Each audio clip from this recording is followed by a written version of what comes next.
نحن في عالمنا اليوم نعرف الزلازل والهزات، لكن ما نعرفه عنها إنه الزلازل بتحدث بمناطق دون مناطق. أحيانا حتى بلبنان زلزلة بجنوب ما بيحسوا فيها أهل بيروت، ووحدة بالأردن ما بيحسوا فيها أهل الشام. بينما هي الآية شو عم تقول؟ إذا زلزلت الأرض زلزالها. وهذه الأرض التي تبدل غير الأرض بحسب آيات تانية راح يصيبها في يوم القيامة زلزال عظيم جدا، فلا يكون هناك نقطة فيها بلا زلزال. وأخرجت الأرض أثقالها.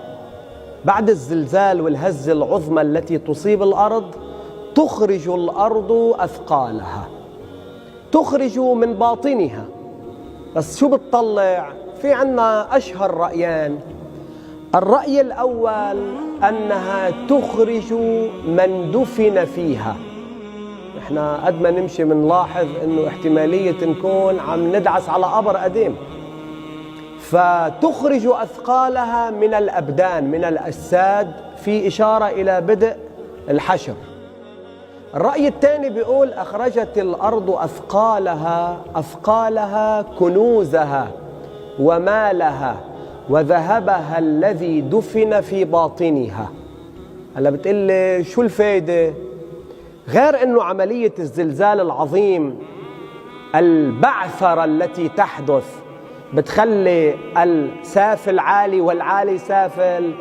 الأمر الثاني أنه الإنسان لما يطلع في عبرة أنه هذا هو المال اللي كل عمرك عم تسعى وتنطح وتنحط لتجمعه، هلأ قدام عيونك شايفه جبال وأكوام، ولا بفيدك ولا بيساعدك ولا حتى نفسك عم تهفو لإله.